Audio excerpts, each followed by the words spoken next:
Mercury Events. உங்க ஈவெண்ட்ஸை எங்களோட plan பண்ண இப்போவே ஸ்கிரீன்ல தெரியிற நம்பருக்கு கால் பண்ணுங்க.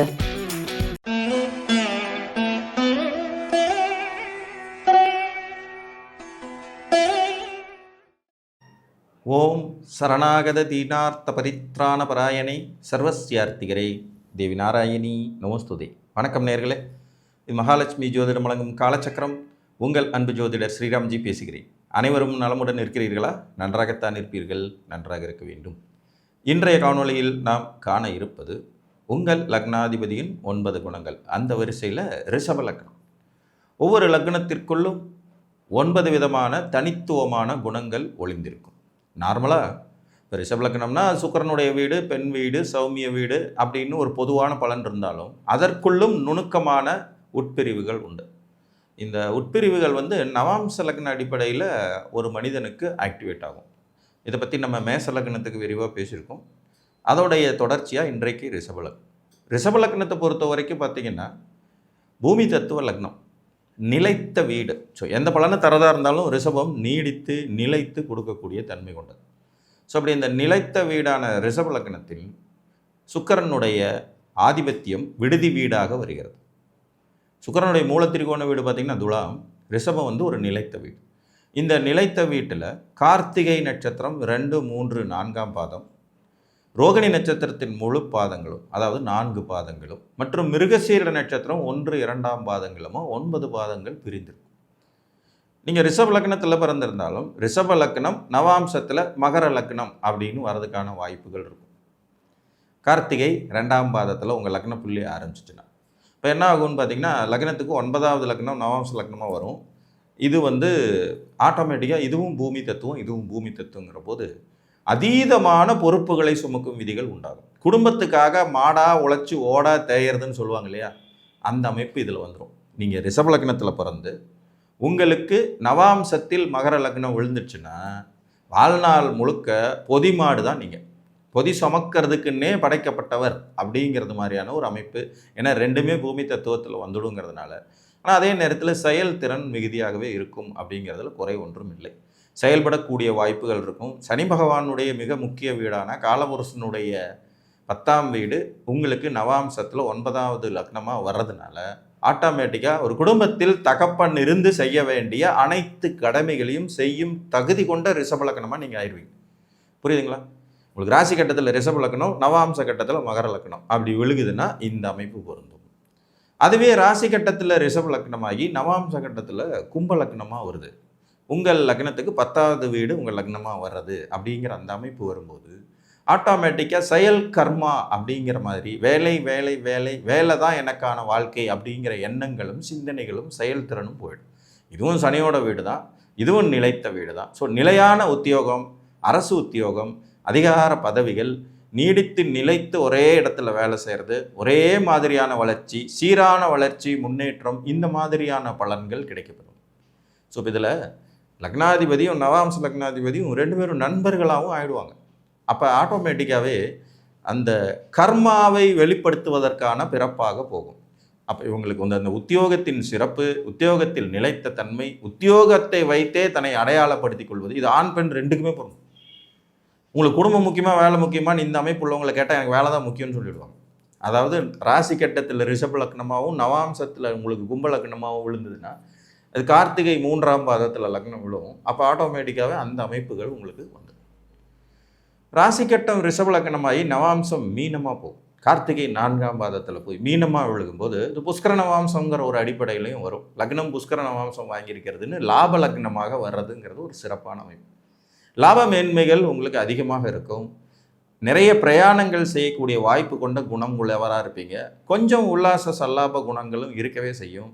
இது மறைமுகமாக சுக்கிரன் உச்சம் பெறும் வீடு அப்படிங்கிறதுனால இந்த லக்னத்தின் முழு வலிமை வெளிப்படும். பொதுவாகவே 11ஆம் இடங்கிறது நம்ம பராக்கிரமத்தை வெளிப்படுத்துகிற இடம்.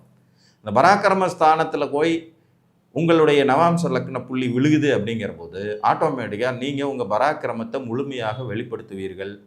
அதீதமான செலவு செய்யும் குணங்கள் கொஞ்சம் இருக்கவே செய்யும்.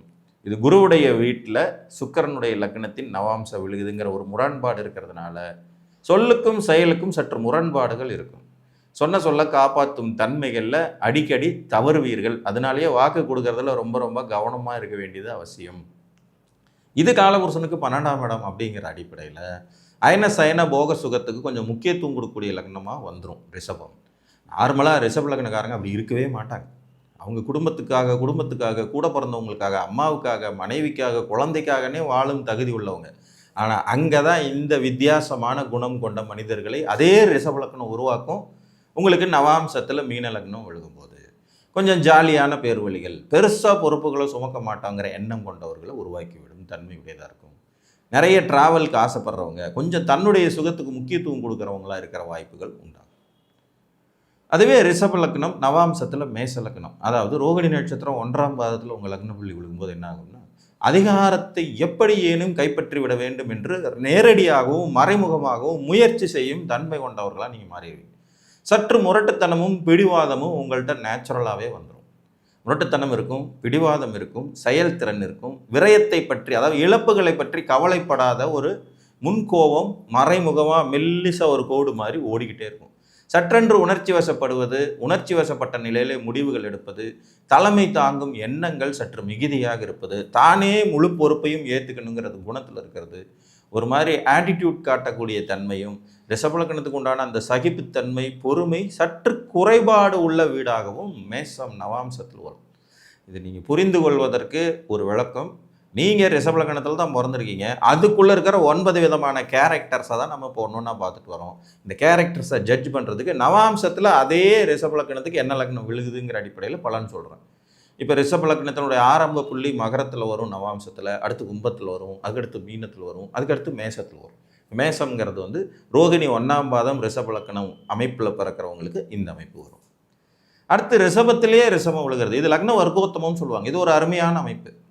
முயற்சிகள் ஸ்தானாதிபதினா சந்திரனுடைய 2வது நட்சத்திர பாதமான ரோகிணி 2 உங்களுக்கு லக்ன புள்ளியாக விழுகும்போது ஆட்டோமேட்டிக்காக ராசிகட்டம் அம்சக்கட்டம் 2லையுமே ரிஷபலக்னம் விழுந்துடும்.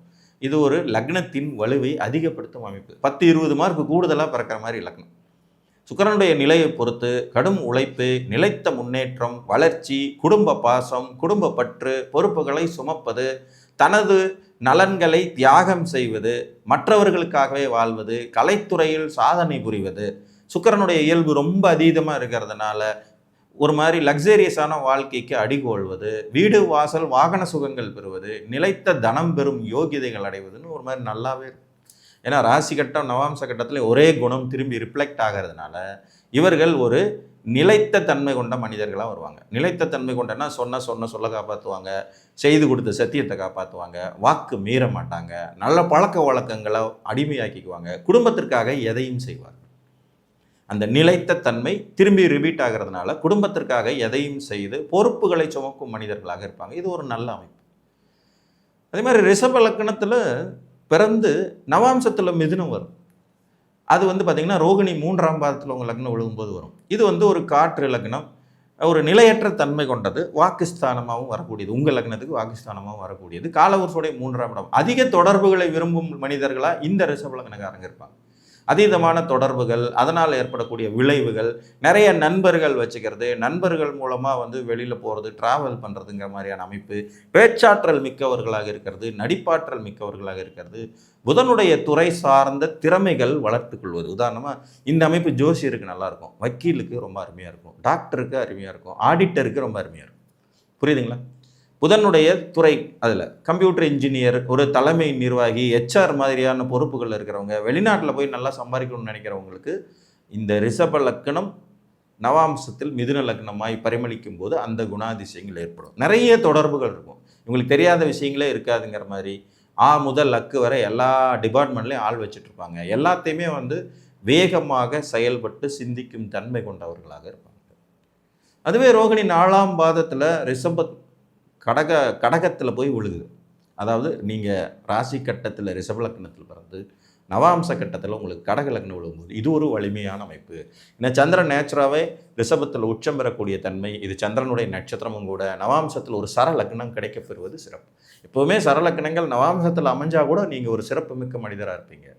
சொத்து சுகம் சேரும் யோகங்கள், உடன்பிறப்புகளுக்காக அதிகம் செலவழிக்கும் தன்மைகள், நண்பர்களுக்காக நிறைய விட்டு கொடுக்கக்கூடிய அமைப்புகள், பொதுவாகவே சுகவாசியாக இருக்கக்கூடியது, தாயாரின் பேச்சுக்கு மறுபேச்சு இல்லைங்கிறது மாதிரியான வாழ்வியல் முறைகளை ஃபாலோ பண்ணுறது, தனது குடும்பத்தை விட சகோதர குடும்பத்திற்கு அதிக முக்கியத்துவம் கொடுக்கும் தன்மைகள், நிறைய பிரயாணம் பண்ணக்கூடிய வாய்ப்பு, கடல் கடந்து வெளிநாட்டில் போய் காசு சேர்க்கக்கூடிய யோகியதைகள், மறைமுகமாக சொத்து சேர்க்கும் வாய்ப்புகள்னு இது ஒரு நல்ல பலனாகவே இருக்கும். முயற்சிகள் ஸ்தானத்தில் நவாம்ச லக்னம் விழுகிறதுனால நிறைய முயற்சி பண்ணி வாழ்க்கையில் அடுத்த கட்டம்னு போய்கிட்டே இருப்பாங்க. இவர்களுக்கு வாழ்வியலில் மீண்டும் மீண்டும் வாய்ப்புகள் கிடைக்கும் யோகியதைகளும் உண்டாகும். இது ஒரு சிறந்த அமைப்பு தான்.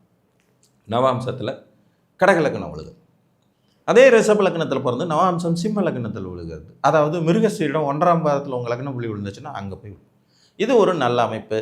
நிலைத்த தன்மை கொண்ட 2 லக்னங்கள் உங்களுக்குள்ளே வந்துடுறதுங்கிறதுனால அரசு வேலை, அதிகாரம், அப்பா சொத்து, அப்பாவுடைய வேலையை மகன் எடுத்து செய்யக்கூடிய வாய்ப்பு, மாமனார் சொத்துக்கள் கிடைப்பது, திருமணத்துக்கு பிறகு வாழ்க்கையில் முன்னேறுவது, காதல் திருமணம் கைகூடுவது, நிலையான சொத்துக்கள் கிடைக்கும் யோகிதல் உருவாவது, அரசாங்கத்தில் உயர் பதவிகள் வகிக்கும் வாய்ப்புகள், கையெழுத்து பச்சைங்களை கையெழுத்து போடக்கூடிய அளவுக்கு ஒரு பவர்ஃபுல்லான உத்தியோகத்துக்கு வரக்கூடிய தன்மைகள், அரசியலில் ஈடுபாடு, அதில் வெற்றி பெறும் சூட்சுமங்கள்னு சூரியனுடைய நல்ல குணங்களை எல்லாம் ரிஷபம் உள்ளெடுத்து கொஞ்சம் வலுவாக செயல்படும். இந்த இடத்துல கொஞ்சம் சுயநலமும் இவங்கள்ட்ட வெளிப்படும்.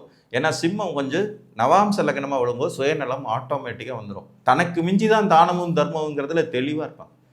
ஒரு ரிஷப லக்னத்தில் பிறந்து கடகம் நவாம்ச லக்னமாக விழும்போது சார்பு மனோநிலையில் எல்லாத்தையும் தாரவாக இருப்பாங்க.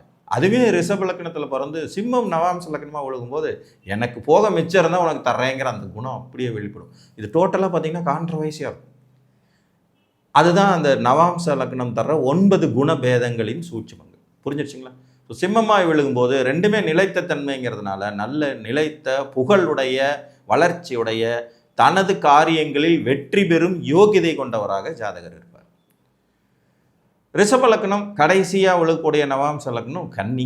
இது கொஞ்சம் ஓகே, லக்னத்துக்கு திரிகோண லக்னம் விழுகுதுங்கிற அளவில் யோகம் அப்படின்னாலும் கூட புதனுடைய வீடாக அது காலபுருஷனுக்கு 6ஆம் இடமாக வர்றதுனால தன்னுடைய வாரிசுகளுக்காக, பெருமைக்காக, குலத்தை காப்பாற்றுவதற்காக, உறவுகளுக்காக, சுற்றத்தினருக்காக கடன்படும் விதி கொண்டவர்களாக மாறுவாங்க.